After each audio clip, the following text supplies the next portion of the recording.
আজকে বৃহস্পতিবার সকাল 10টা আর এই বৃহস্পতিবারের সকাল 10টার সময় চলে গিয়েছিলাম ব্যাংকে, কারণ ব্যাংকে কিছু কাজ ছিল। সেই কাজগুলো সেরে আমি বাইরে যাব, এসে দেখি তো বিশাল ভিড় আর বিশাল বড় লাইন। যাই হোক, আমার যে কাজগুলো ছিল সেগুলো বাঁচতে বাঁচতে পুরো 1টা বেজে গিয়েছিল। তারপরে আমি চলে গিয়েছিলাম একটু মার্কেটে, আর এখানে গিয়ে দেখি যে কাপড়ের কেমন কী কালেকশন সেগুলো একটু দেখছিলাম, কারণ সামনে তো আবারও ঈদ চলে আসলো। তো যাই হোক, এগুলো কাপড়ের যে কালেকশনগুলো দেখছিলাম শুধুমাত্র আমার জন্য না, যাই হোক আমি অন্য একজনের জন্য গিয়েছিলাম। সেখানে গিয়ে দেখি যে এগুলো কি কি কালেকশন ছিল। আমার একটা স্কার্ফের প্রয়োজন ছিল, তো স্কার্ফও একটা নিয়েছিলাম, আর স্কার্ফটা আমার ভালোই লাগছিল, কিন্তু এটা মনে হচ্ছিল যে অনেক দিন আগেকার। তারপরে চলে আসলাম আবার ছেলের জন্য মিষ্টি কিনতে। তো এসে দেখি এখানে মিষ্টির এত পরিমাণের দাম। যাই হোক, এখানকার মিষ্টির দামটা বেশি হলেও কিন্তু এই দোকানের মিষ্টিগুলো অনেক পছন্দের আমার। তো এদিকে নিয়ে নিলাম একদম বড় বড় কিছু কালোজাম মিষ্টি। তো এখান থেকে কালোজাম মিষ্টি নিয়ে আবার ভাইকে টাকা দিয়ে আবার চলে আসলাম বাসায়।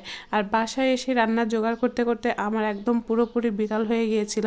এখানে আজকে ডাল আর সজনে ডাঁটা দিয়ে রান্না করব। ডাল আর সজনে ডাঁটা কিন্তু আমার বাসায় সবাই পছন্দ করে, জানি না কার কেমন লাগে। তাই হোক, এদিকে কিন্তু আমি প্রথমে পেঁয়াজ রসুন কাঁচামরিচ সব কিন্তু আগেই দিয়ে দিয়েছিলাম।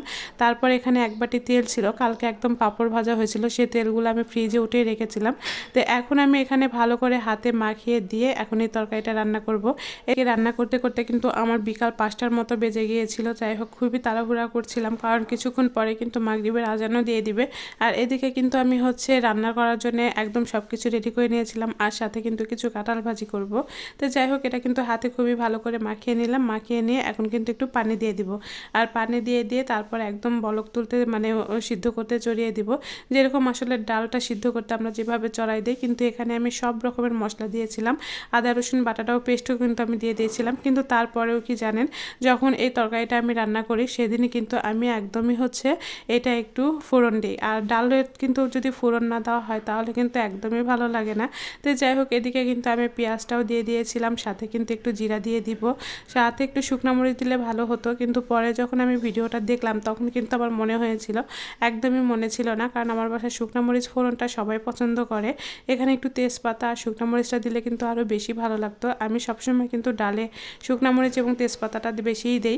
তো এদিকে আমি ডাল মশলাটা দিয়ে খুবই ভালোভাবে নাড়াচাড়া করে নিচ্ছিলাম, সাথে কিন্তু আস্ত জিরাও দিয়ে দিয়েছিলাম, সাথে তো পেঁয়াজটা অবশ্যই দিয়ে দিয়েছিলাম।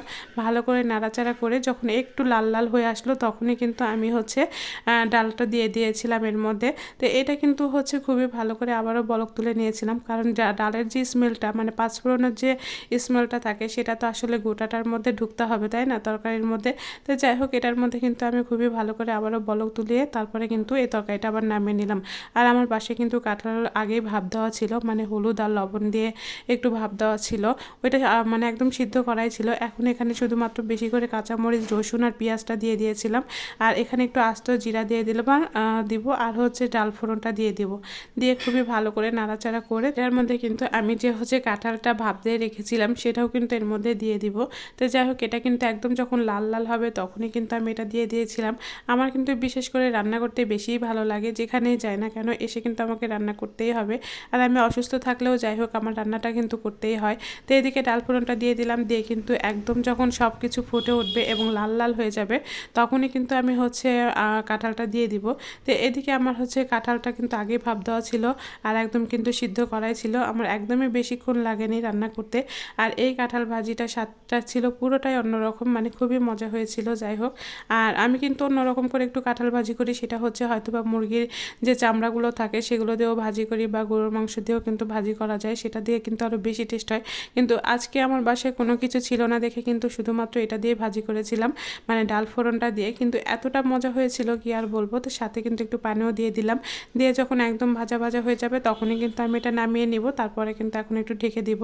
তো এটাতে কিন্তু আমি আগেই তরকারি রান্না করে রেখেছিলাম, তারপরে কিন্তু এটা আর না ধুয়ে কিন্তু কয়লাটা চড়িয়ে দিয়েছিলাম।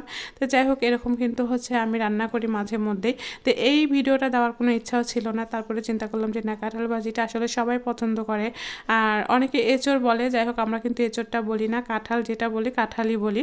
আর এদিকে আমার একদমই পানিটা শুকিয়ে গিয়েছে, এখন খুবই ভালো করে নাড়াচাড়া করে যখন একদম তেলটা বের হয়ে আসবে তখনই কিন্তু আমি পরে নামিয়ে ফেলবো। তো একদমই কিন্তু যখন তেলটা বের হয়ে আসবে তখন কিন্তু একটু যদি আরও ভালো করে নাড়াচাড়া করা যায় তাহলে কিন্তু আরও বেশি মজা লাগে। আমি যখন কাঁঠালটা ভাজি করতেছিলাম তখন কিন্তু এত সুন্দর একটা স্মেল, মানে একটা গন্ধ বের হচ্ছিলো, আমার তো নিজেরই খুব লোভ লাগছিল। আর এই এদিকে দিতে দিতে কিন্তু প্রায় মাগরিবের আজান দেওয়া হয়ে গিয়েছিল। তো এই সময়টা আসলে আমরা এখন খাবো, মানে দুপুরে কোনো খাবারই খাই নাই।